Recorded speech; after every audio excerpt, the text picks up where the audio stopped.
All right. I know Tommy would come in it, That's why I was sure.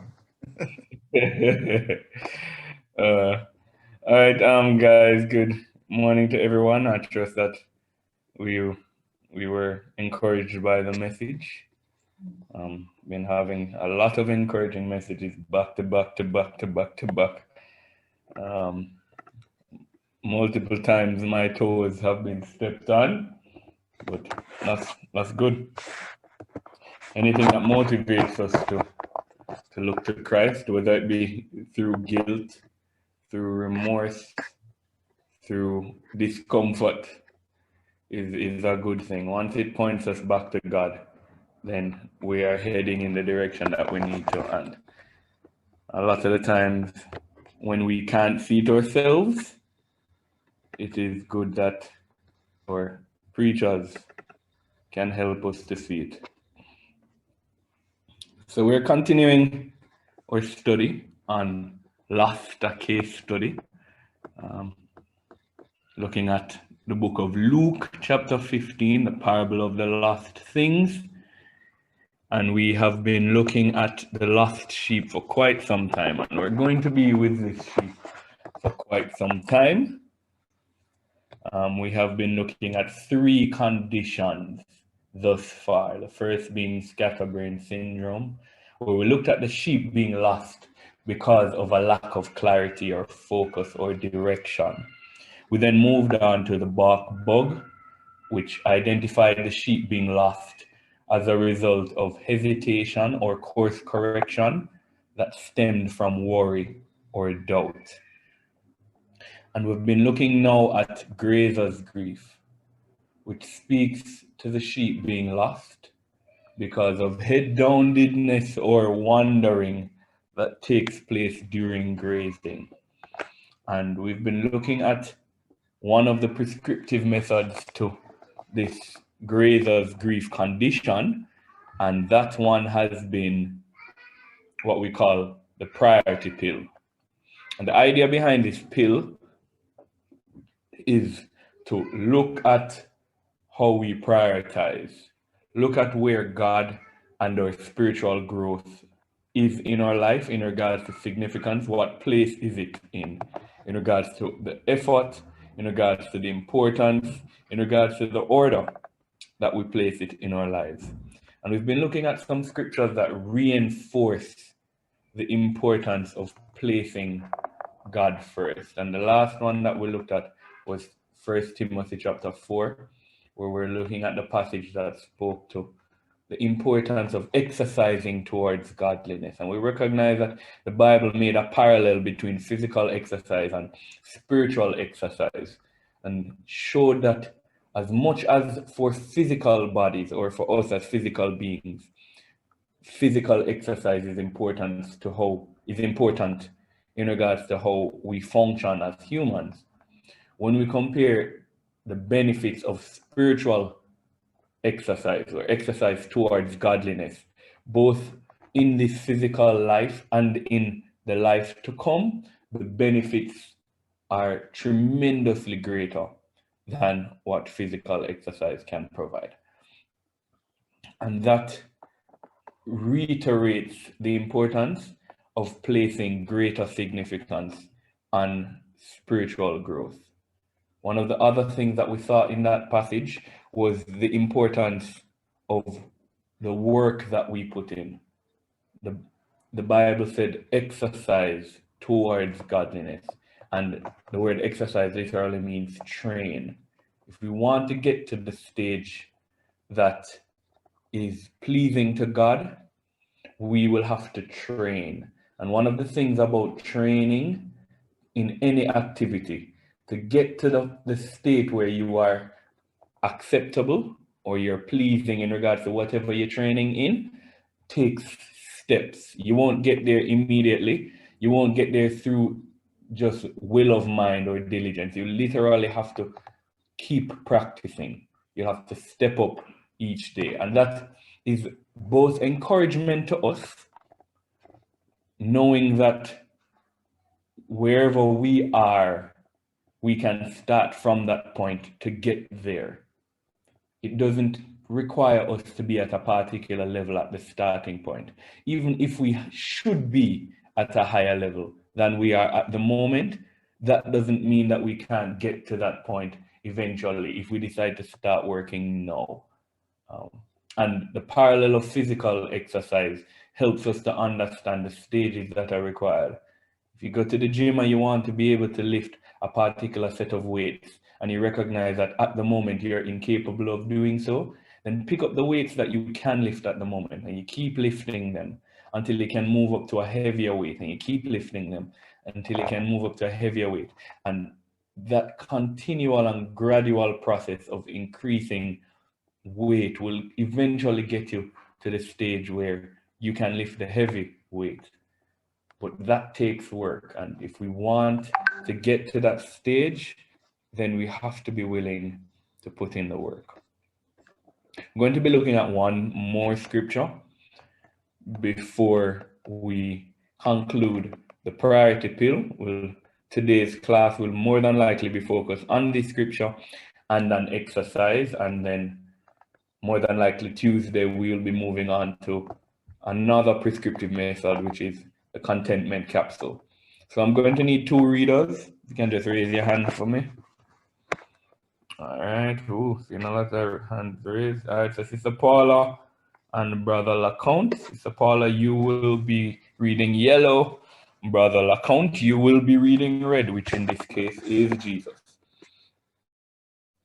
Reading red. Funny. All right. Go ahead, Sister Paula. Okay. Good morning, everyone. Morning. Scripture is Mark 8, verse 34.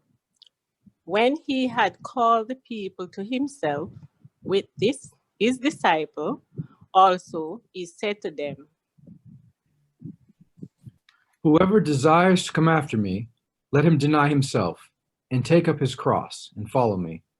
For whoever desires to save his life will lose it, but whoever loses his life for my sake and the gospel's will save it. For what will it profit a man if he gains the whole world and loses his own soul? Or what will a man give in exchange for his soul?" All right, thank you. Well read, Sister Paula. Well read, Brother Jason. All right, so another very familiar passage for us. And we're going to, as is our custom, see if we can break it down, get a better understanding of exactly what Jesus is trying to say to the disciples at that time, and by extension to us. So verse 34 says, when he had called the people to himself with his disciples also, he said to them, whoever desires to come after me, let him deny himself and take up his cross and follow me. The first word that we see in Jesus' statement is the word whoever. And whoever is a pronoun. And it means any that. It refers essentially to any individual that meets the criteria that follows.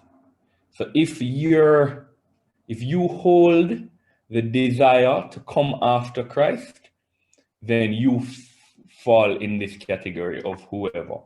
So I want us, when reading this passage, having recognized that it is our desire to come after Christ, that we will apply everything else to ourselves rather than just reading this as Jesus speaking to his disciples, because Jesus made it very clear that what he's saying is in reference to any individual that desires to come after him. This is not just for those who are in earshot.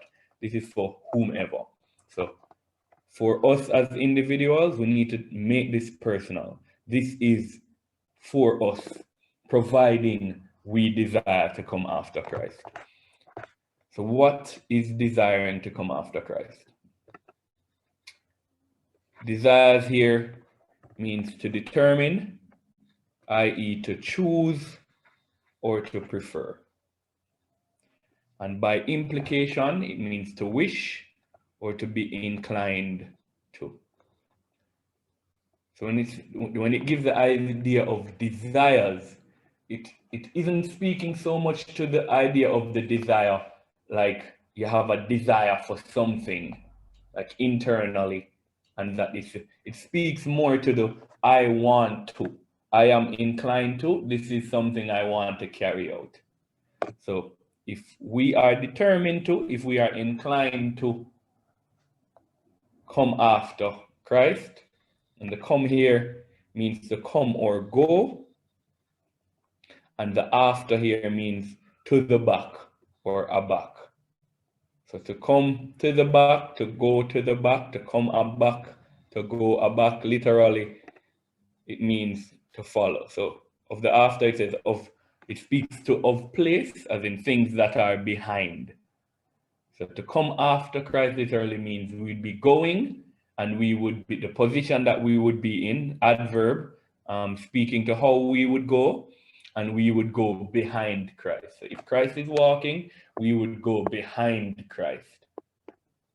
So essentially, it gives the idea of following, to go behind. So whoever desires to go behind Christ, essentially, is, and if we are of those of that persuasion, then it refers to us. If we desire to follow Christ, if we desire to go behind him, here are some prerequisites that Jesus is establishing. The first one he says is let him deny himself. As we know that in the Greek, a lot of the pronouns that are used are inclusive. So the him, he, for the most part, is used either for male or for mankind, so male and female. Where she is used, it is used entirely for female. So in this case, this is a him/her pronoun. So if you're reading this as a female, Jesus is saying, let her deny herself, take up her cross, and follow him. All right, so let him deny himself. Deny here, that Greek word that I'm not going to try to pronounce, means to deny utterly, i.e. to disown or to abstain. So that's the deny here gives two essential ideologies. One, to give up something that you currently have. So the idea of disowning essentially means having nothing to do with any longer. So we know we're more familiar with the terminology when it comes on to parents and children. So when a parent disowns a child, then the idea behind it is that the parent has nothing to do with that child. The implications usually stem from a lack of inheritance, if it's back in the older days. So what was promised to the child will no longer get. It is almost as though you are no longer the son of this parent. It probably leads to a leaving out of the will in these days. So when an individual says, boy, that them disown them, then take them out of the will. So what I was going to leave to you, you're not getting that anymore.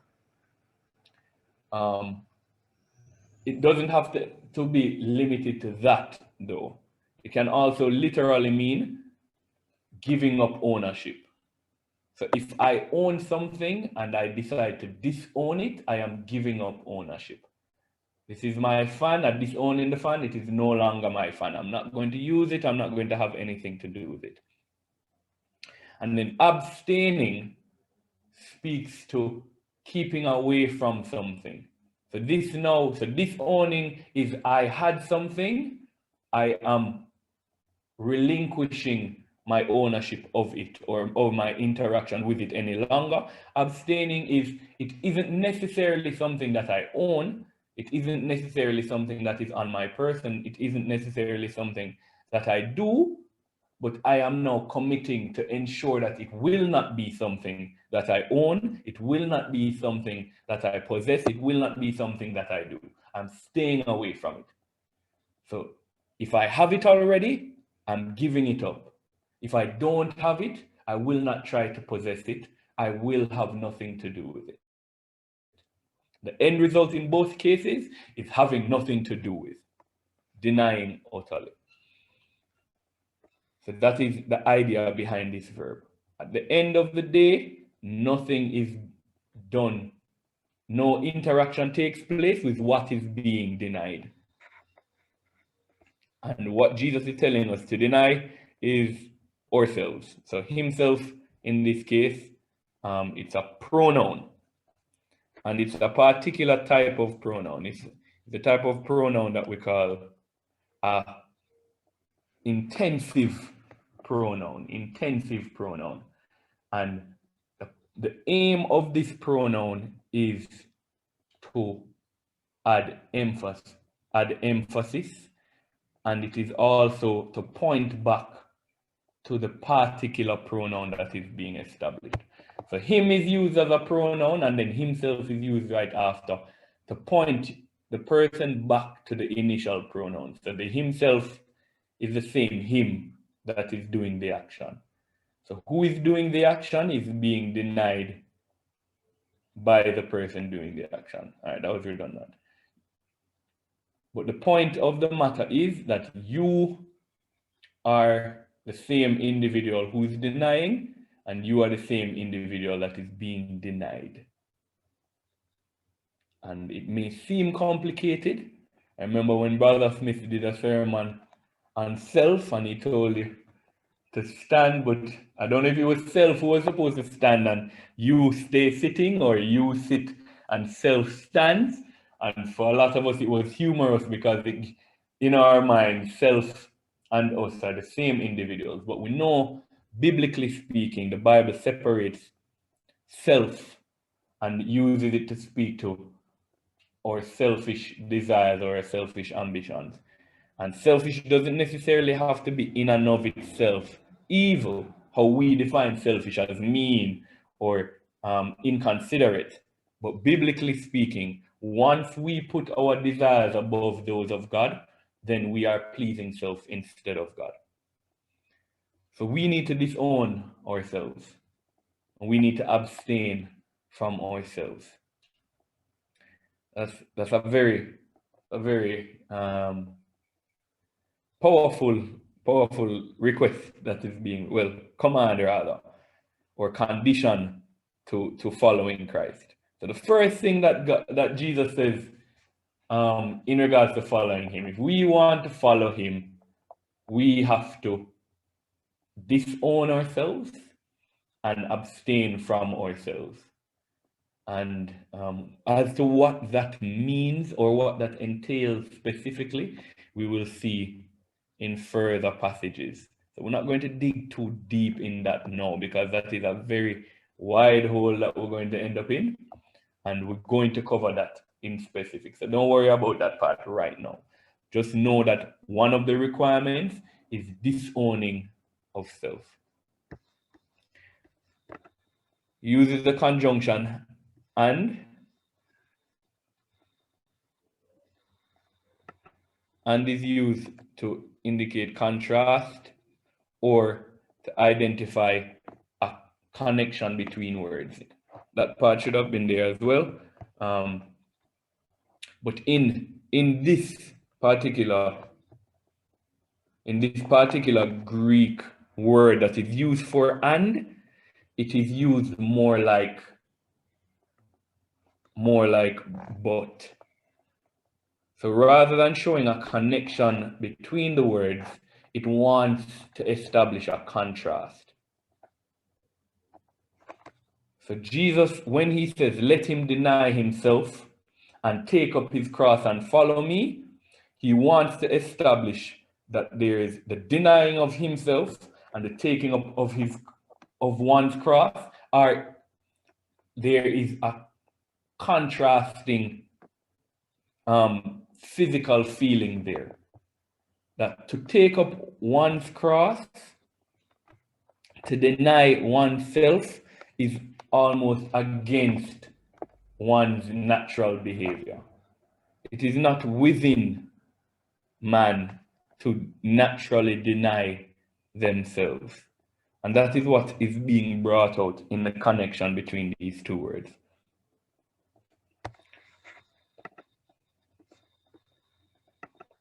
All right. Oh, all right. So if you realize, the connection should be up the top there. So this is my poor usage of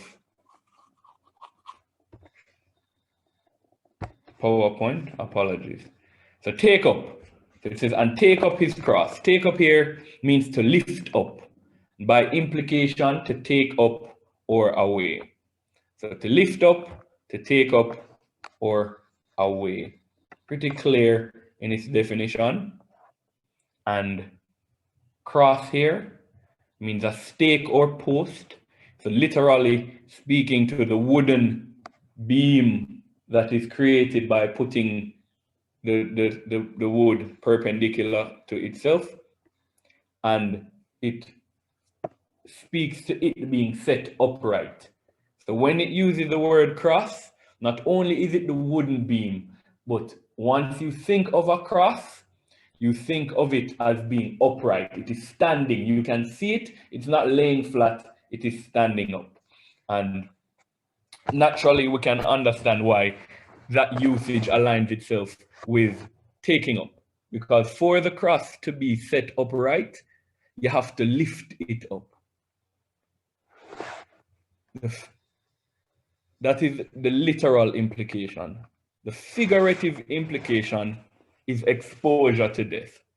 So, cross at the time, the stake or the post, when set upright, was literally used as a means of crucifixion.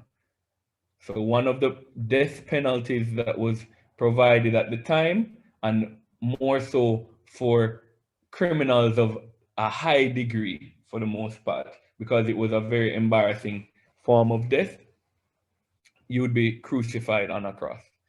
And when Jesus says take up his cross, the implication here means that you are taking on death the way that he would take on death. And this has dual meaning. The first one aligns itself with the first thing that Jesus established, the denial of self. So committed must one be in their denial of self that they take up their own cross. This is the proof of me putting myself to death. That I am now willing to die physically because I have denied self. The figurative meaning speaks to accepting the death of Christ. So Christ took up his own cross. If we want to follow Christ, if we want to follow behind Christ, then we have to take up this cross as well. Following Christ means accepting the responsibility that comes with Christ's death. Recognizing that as a Christian, as a follower, I am just as linked to the death of Christ as Christ was, who literally died. And as a result, what comes through Jesus' death is also a responsibility for me as well. So take up your own cross and then follow me. I find it interesting that Jesus established that if you desire to follow him, you need to follow him. You'd think that, boy, Jesus, that's self-explanatory. Clearly, that is the one thing that should have been obvious. If I desire to follow you, then naturally I'm going to follow you. The word follow here means to be in the same with. To be in the same with. It means to accompany, specifically as a disciple. And the idea of to be in the same with gives the implication of having similar mannerisms, doing the same things, being in the same place. And this is very important for us as Christians. If we claim that we desire to follow Christ, that we desire to go behind Jesus, to follow after him, Not only do we need to deny ourselves, not only do we need to take up our cross, but we also need to be in the same with Christ. Being the same in regards to the things that Christ would do, the way that Jesus would behave, the way that Jesus would interact with one another. Those things are just as important to Christ in following him as self-denial and taking up our cross, sorry. A lot of the times, individuals criticize Christianity because the followers aren't following this way. The lifestyle that we display, especially externally, gives a lot of credence to individuals to criticize Christianity, because they look at us and they look at what we say and they look at what we do and they recognize that there's a heavy disparity.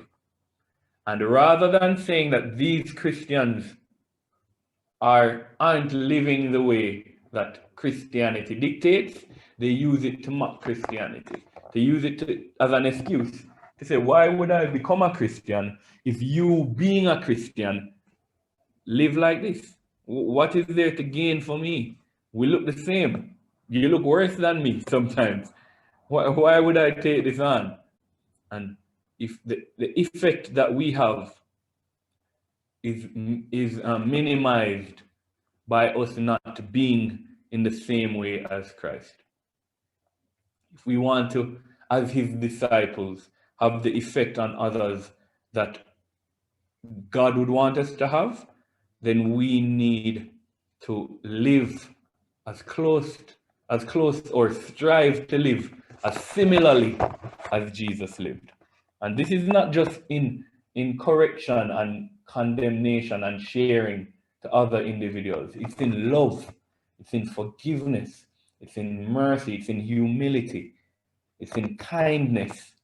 A lot of the times when we look to the things that Jesus says, we look to it as measures of correction or to reproach individuals, to tell them why they need to change their ways. But we don't, for the most part, look to Jesus in him not judging. We don't look to Jesus in him treating sinners with love, identifying that it is the sin that is bad, but that the soul needs saving. And those are the kinds of mannerisms and behaviors that when we start to mold and shape our lives after Jesus, that people start to recognize that, hey, there's something here. When I don't feel as though you are looking down on me because I live a particular lifestyle, but rather you see that there is something in me that needs saving, something in me that is so important that you are willing to go the extra mile to help me to see that as well. People start to see Jesus in us. We have to be careful that we don't fall in the category of the scribes and the Pharisees, pointing fingers and feeling as though we're better than others. And it happens very insidiously. Pride seeps into our behavior. And we have to be very careful that we don't start seeing ourselves as more worthy than others simply because we have decided to follow Jesus. Because it is in that decision that we are saved, not because we have earned it. Just deciding to follow Christ and doing the things that God has set out has established the salvation to us. We did not earn it. We're not any better than anybody else. Following Christ means being in the same way with Christ, and we need to strive to do that. Verse 5. So Jesus now establishes why. So we got the what we should do, and now Jesus is giving us some why. So the first thing he says is for, and for here means for the reason that on this ground. So for the reason, this is the reason why you should deny yourself. This is the reason that you should take up your cross. This is the reason that you should follow me. It says, whoever desires to save his life will lose it. Desires here, same word that was established before, to determine, to choose, or prefer by implication to be inclined to. So whoever is inclined to save his life will lose it. The word save here means to deliver or protect, literally or figuratively. And life here speaks to breath, i.e. spirit, abstractly or concretely. So it can literally mean life. So concretely it means life. Abstractly it means the soul. So whoever desires to save his life or his soul will lose it. It sounds contrary in how it is phrased. What do you mean that if I want to save my life, I'm going to lose it? That doesn't seem to make much sense by human terms. If I were to say to you that whoever wants to save money will lose it, in your mind that would be like, no, that don't sound right. Why would if I want to save the money, I'm going to lose the money? Wouldn't it be those who want to lose the money will lose it?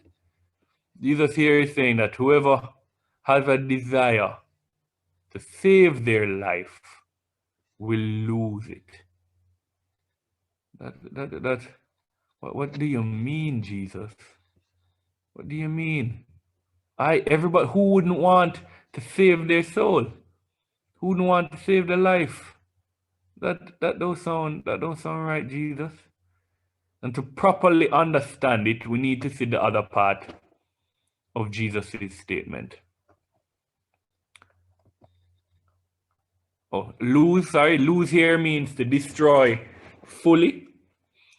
Reflexively, it means to perish or to lose. So to properly understand what Jesus means by saying that if you desire to save your life, you will lose it, you need to understand the other side of the coin, or it makes it easier to understand what Jesus is saying. It says, but whoever loses his life for my sake and the gospel's will save it. But here, on the other hand, or on the contrary, so on one hand, you have the person desiring to save their life who will lose it. And now Jesus is saying on this hand, whoever, same pronoun, loses his life, same verb here meaning to destroy fully, to perish or lose. Life here being the same, either physical life or soul. And Jesus says, for my sake, and my sake is a pronoun here. It literally means me, my, or mine. So you could subtract my sake and literally put me, and it would be the same meaning. So whoever loses his life for me, and then it says for the gospel's sake. And gospel here being good message, good news, and we know specifically meaning Jesus having died and been resurrected. And Jesus who said, if you lose your life for me or for the gospel, you will save it. And save here being the same, deliver or protect. So what Jesus wants his disciples to understand, and this once again speaks to, is referencing verse 34. So when Jesus tells them that you need to deny yourself, take up your cross, and cross here literally for them would mean giving up their lives. So when we read it, we read it figuratively because they don't crucify people now. But when Jesus was talking to them at that time, telling somebody to take up a cross literally meant accepting a death sentence. This is for death. And we know that at that time and onwards, they were being persecuted for their belief. So this held a little more literal meaning for them than it did for us. For us, it's more figuratively because we're not being persecuted. And mind you, as significant as the implications are, all the same, in reading this passage, you get greater depth in understanding exactly what it would have meant to them when hearing it. That Jesus established to them that following him required self-denial, an acceptance of death, and being like him, behaving like him. And for you to understand why you have to deny yourself, for you to understand why you have to be willing to give your life, is because the individual who desires to save their life, the individual who desires to save their physical life, and their spiritual life to the extent where they do not or are not willing to give it up for me, will lose it. So if your desire to save your own life, if your desire to save self is so great that you are not willing to put it aside for me, then you will lose it. But if you are willing to give up your life for me, both in living, so this is where the self-denial comes in. If when you are living, you are willing to live not for yourself, but for me. If in living, you are called to die, and you're willing to choose death for me, or for the sake of the gospel, then the life that you will lose physically, you will save spiritually. We've been speaking about priority. We've been speaking about the importance of putting God first. And this is another example of Jesus establishing priority through comparison. What we, a lot of the times, make sacrifices for, the things that we try to protect, the things that we strive towards, a lot of the times are things that we will lose. And if we continue down that path, we will lose even greater things. Jesus is trying to help the disciples and the individuals around him and us to understand that to gain the most important thing, we need to let go the things of little importance. Don't allow the things that we desire to cause us to lose the most important thing to us. The easiest way to do this is to identify what it is that God wants and to live for that. Live for Christ. Live for what Christ has told us to do, and you won't even have to worry about the other things that you need to lose. But many times we hold on to our own desires, and that is keeping us from making the type of sacrifice that Jesus requires. Please note, Jesus says that this is required to follow him. If we claim to be following Christ and we are not doing the things that are required of following Christ, then we're not following Christ. And that the implications behind that is significant. Jesus made it very clear that if you want to follow me, these things have to be done. We need to ensure that if we're not doing them, that we decide no, that this is the time to start. This is the time to put aside the things that we know for the most part are not helping us to be the type of Christian that we need to be. And start putting what is more important first. And then Jesus ends this particular discourse with two very powerful rhetorical questions. For what will it profit a man if he gains the whole world and loses his own soul? The word profit here means to be useful, i.e. to benefit. It is similar to the profit that was used in 1 Timothy, where it was speaking about exercise being of little profit, well, physical exercise versus the gospel being profitable. So this is a similar word. So same, you get the idea through the passages that Jesus used, that he wants them to understand the usefulness, the beneficial nature of these spiritual things. And he contrasts it to the beneficial nature of physical things. And he says, what use will it be? What benefit will it be to a man if he gains, and gain here means literally or figuratively, to get, to have in one's possession. If he gains the whole world, whole meaning whole or all, complete in extent, amount, time, or degree. So when Jesus says gains the whole world, he's not speaking of this figuratively like individuals do when you reach a certain amount of money. So boy, you have billions of dollars, so you gain the whole world, or you're a king in a big place, and no, Jesus is speaking about in completeness. In extent, amount, time, or degree, you have gained the whole world, everything in its entirety, this physical realm.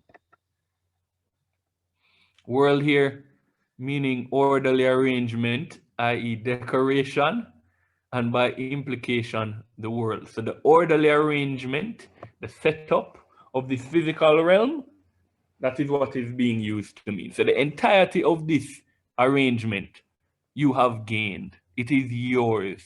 The house that everybody else is living in now belongs to you. The grass, the trees, you don't have to pay no water bill or light because you run the companies. You don't have to pay no taxes because all of the money coming to you anyway. You have all of that. Everything. Think of all of the plans that you have, all of the goals that you have in mind. We're heading to a new year, and I'm sure we have our resolutions. Think of all those resolutions and think in your mind, outside of the spiritual ones, that they have been completed. Every physical resolution that you have, that you want to achieve in the next year and the year after that and the year after that and the year after that. Think of that complete. You have done it. You have written the book. You have gotten the degree. You have gotten the promotion. You now own the company. All of the things that you want to do on a physical scale, you have achieved. And beyond that. And Jesus is saying, or Jesus is asking rhetorically, if you have gotten all of that, if you have achieved every physical thing, what benefit will it be to you if you have lost your own soul? And whilst this statement could have been, for it will not profit a man if he gains the whole world and loses his own soul, I feel like the power, the potency of the rhetorical question helps us to realize that we do understand how significant our soul is. Because we can answer the question for ourselves, and our answer will never be great. Our answer will never be very profitable. Because we know that if you have lost your own soul, that you have lost everything. And the word loses here can mean to sustain damage, receive injury, or suffer loss. And in this case, it is the latter, to suffer loss. And the word his own is used, is an intensive pronoun, and it's used to add emphasis. So it could have been and loses his soul. That the meaning would not have been lost, but the word own is used to add emphasis to the fact that this is yours. This soul that you have belongs to you. Yet, if you lose it, you could replace it with everything this world has to offer, and you would not profit in the slightest. Why should I follow after Christ? Why should I deny myself? Why should I take up my cross and follow Jesus? Because if I gain the whole world and I lose my soul, which for it to be saved requires me to live for Christ, then I will profit, or it will profit me nothing. It will be of no benefit to me. It will be useless. He doesn't end there. He goes on to ask another rhetorical question. Or what will a man give in exchange for his soul? What is a pronoun? The interrogative pronoun when used in questions. And Jesus uses this and the back-to-back questions to highlight that nothing is more important to man than his soul. And he phrases it in question for man to see it for himself. Give here means to give, and the word exchange means an equivalent or ransom. An equivalent or ransom. It speaks to that which is given in place of another thing by way of exchange. So first Jesus asked the question, what profit, what benefit, what use is it to you if you gain the whole world and lose your soul? And then he says, okay, you think that there's some use. What is it? What is it that you are giving? What is it that you're willing to exchange for your soul? What? What can fill that void? What has this equivalent value to the soul? Nothing. Zero. Yet if we ask ourselves this question literally, what would the answer be? What am I, Stephen Grennell, currently giving in exchange for my soul? What have I determined that is valuable or more valuable than my soul? And what is that thing that I am now living for in exchange for my soul? What am I trying to gain through the way that I am living that is leading to me giving up my soul for it? We often hear the terminology of people selling their soul and etc., and we use it in a more demonic or witchcrafty kind of ideology, like you sign some contract with Satan, etc. But if we look at it in this passage's sense, if to save our soul means that we have to deny ourselves, that we need to live for God, and to lose our soul, to exchange our soul means to live for self. What are we living for that is causing us to exchange our soul? What is the thing that keeps us from doing what God wants us to do, that is so desirous to us that we are willing to exchange it for our soul?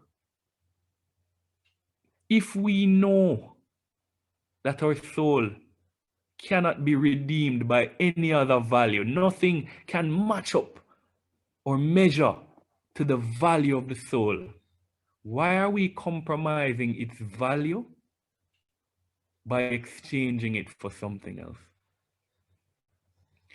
We need to take these lessons from Jesus to heart. Don't waste. Jesus used to run away his disciples like nothing. The people who would follow him in numbers, Jesus at no point would hold on to them for popularity's sake or to have a massive entourage like a lot of dancehall artists love.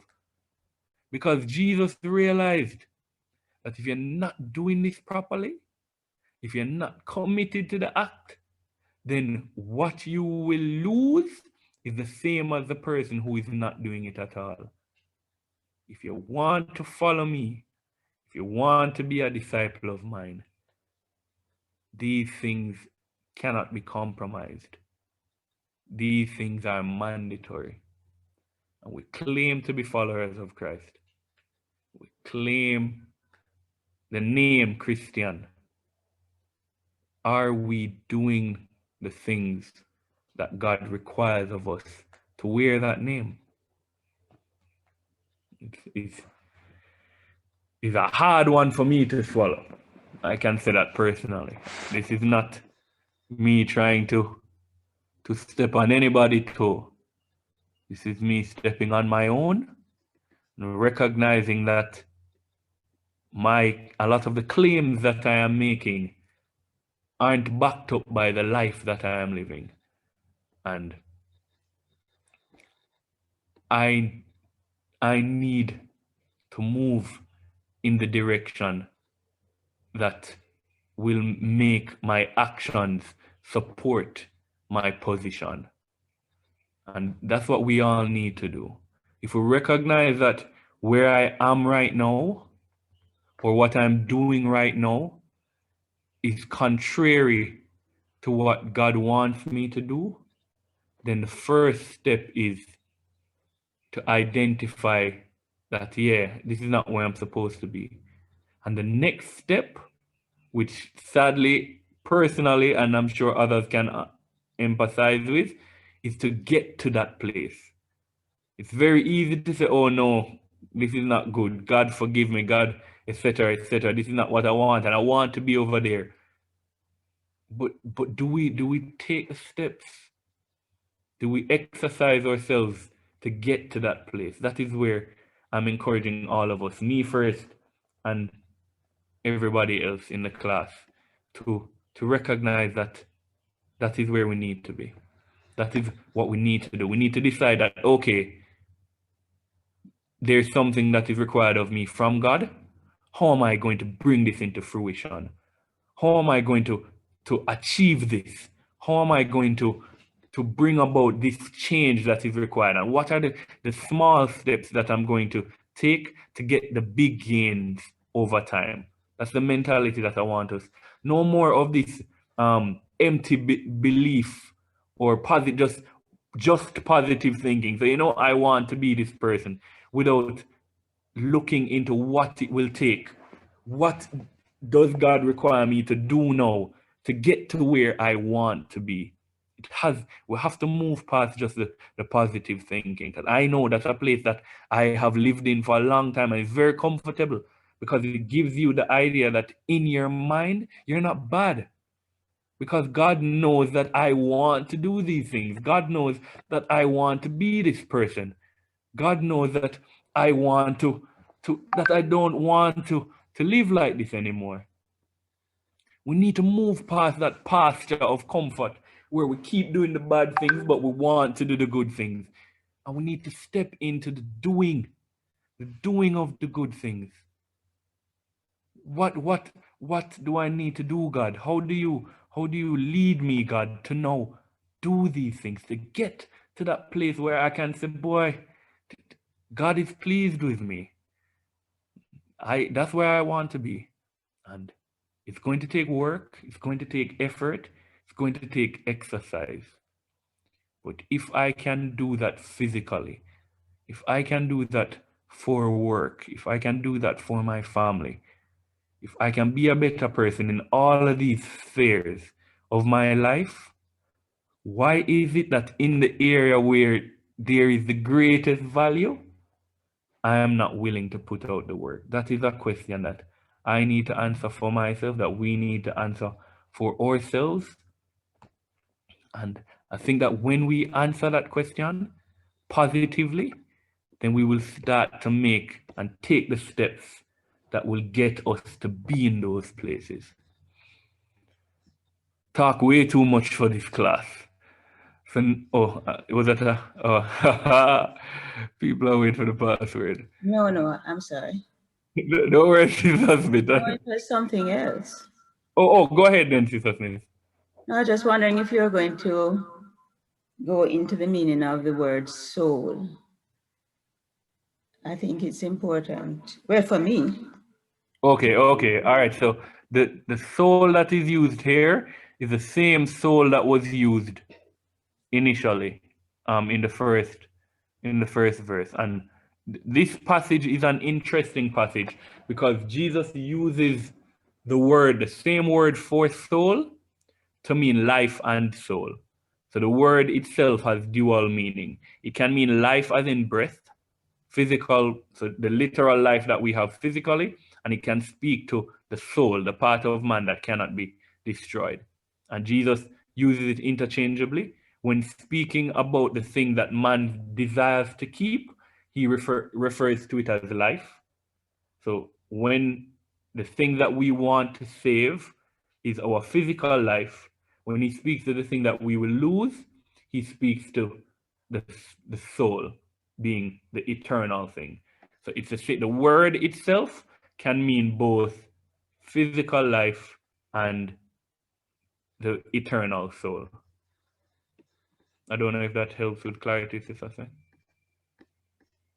Yes, thank you, Stephen. It's just that we just need to know that the soul lives on.